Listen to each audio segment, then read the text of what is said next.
Nais ko lamang po magtanong sa ating saksi.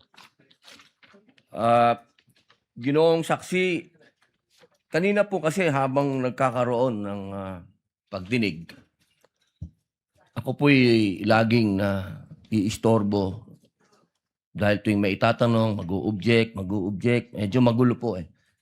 Pwede po bang sagutin po ninyo ako dahil noong pong February 5, ang sabi po dito ay insufficient po yung na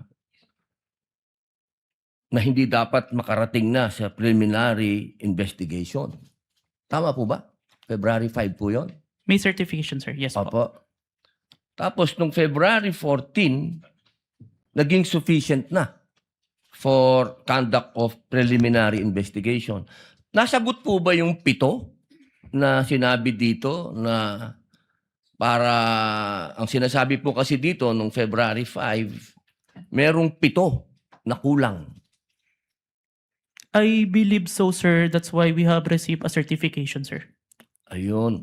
Kasi po, parang narinig ko kanina, hindi po naibigay yung original copy nung sinagawang interview kay Vice President Sara Duterte.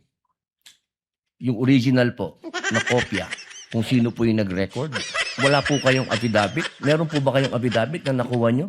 Yes, sir. Ako po yung ang inire-request po ng DOJ dyan is affidavit po nung nag-screen record, which is my affidavit, Your Honor. Meron po siyang affidavit? Ako, sir. Ako po yung nag-execute, sir. Kasi hindi po yung mismong tao? Yes po. Ang hinihingi po kasi ni DOJ is kung sino yung nag-screen record through OBS, sir. Hindi po yung mismong tao? Yes, Your Honor. Kayo lang po yung nag-affidavit? Yes, Your Honor. Pero meron po kayong pagkakataon ba na nakausap niyo yung tao at nagbigay siya ng affidavit? May I clarify, Your Honor, if sinong tao yung tinutukoy? Yung nag-record po? Ako po yung nag-record through OBS, sir. Hindi po. Yung mismong nag-record po kay Inday sa Vice President. Nakausap niyo po ba? Yung raw file po. Kasi napakahalaga po nun. Kasi doon po natin malalaman kung original ba o hindi. The video itself, sir, is publicly available. That's why I performed the recording, sir. Opo. Pakisagot na lang po, mahal na saksi, kung nakuha niyo po ba yung original.